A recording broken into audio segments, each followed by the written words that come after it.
In a quiet village at the foot of a great mountain, there lived a stonecutter named Samir. For 20 years, he had done the same work. Each morning, he would go to the quarry, swing his hammer and chisel with mighty blows, and cut great slabs of stone. He was strong, skilled, and honest in his labor. But as the years passed, a seed of discontent began to grow in his heart. He would look at the fine houses of the merchants in the town square and sigh. If only I were a wealthy merchant, he would think. I could wear fine clothes and live in comfort, not this dust and sweat. One evening, a mysterious sage passed by the quarry and heard Samir's lament. With a kind smile, the sage said, "The universe has heard your wish, Samir. You shall have what you desire." A flash of light momentarily blinded Samir. When his vision cleared, he was no longer in the quarry. He stood in a bustling shop, surrounded by rolls of silk and spices, wearing robes of fine linen. He was a merchant. His heart swelled with joy. For a time he was thrilled, but soon he faced the troubles of a merchant's life-difficult customers, unreliable suppliers, and the constant fear of loss. One hot afternoon, he saw the king's procession passing through the city. The king sat in a golden palanquin shaded by a silk canopy, fanned by servants, and cheered by the crowds. A wave of envy washed over Samir. Ah, he thought, to be the king! That is true power. He has no worries, only command. As soon as the thought formed, the world shimmered again. He found himself seated on a golden throne, a heavy crown on his head. He was the king. He commanded armies, lived in a palace, and his every whim was a command. He was the most powerful man in the kingdom. For a while, he reveled in his authority. But soon, he felt the weight of the crown. There were endless disputes to settle, threats of war from neighboring kingdoms, and treacherous courtiers plotting against him. The burden of responsibility was immense. One day, as he looked out from his palace balcony, feeling trapped and anxious, he felt a terrible heat on his face. The sun, high in the sky, was beating down relentlessly, causing a drought in his kingdom. He shook his fist at the sky. "You are truly powerful, O sun," he cried out in frustration. "You force everyone to bow before you, the king, the merchant, the stonecutter. No one can challenge you." In an instant, his consciousness shifted. He was the sun. He blazed with incredible power, radiating light and heat across the land. Farmers prayed to him for their crops to grow. People hid from his fierce gaze. He felt invincible. But then, a large dark cloud moved across the sky, blocking his rays and casting a shadow over the earth. He, the mighty sun, could not penetrate it.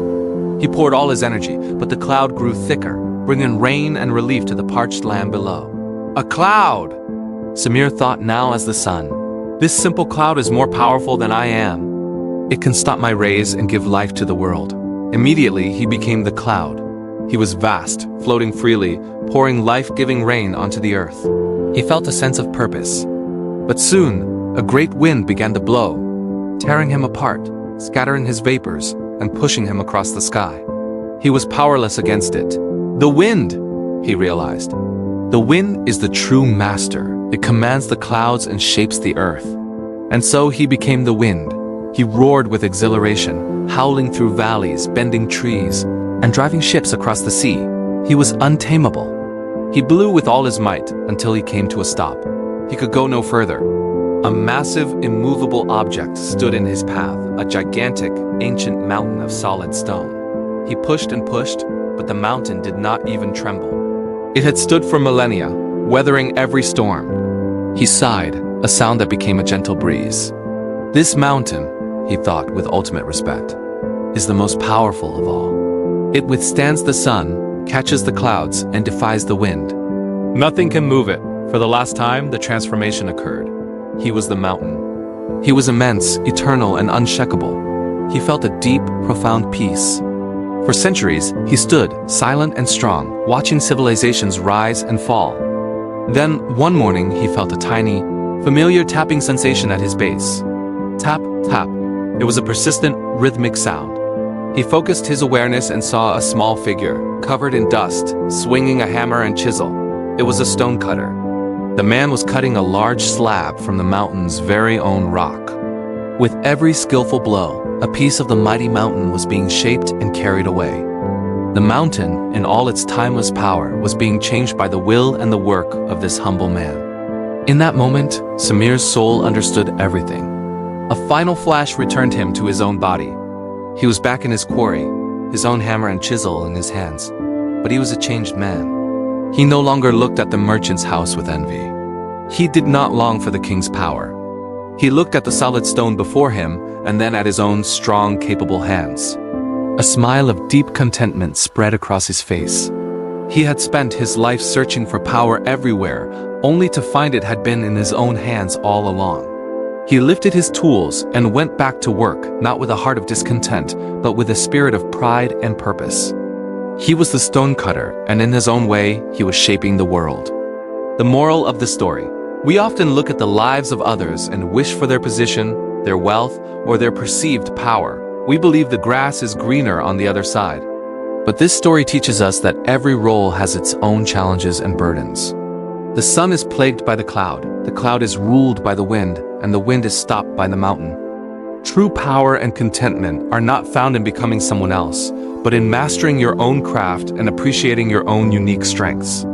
Your value does not lie in the title you hold, but in the integrity, skill, and passion you bring to your work. Stop comparing your journey to others. You hold the hammer and chisel to shape your own life.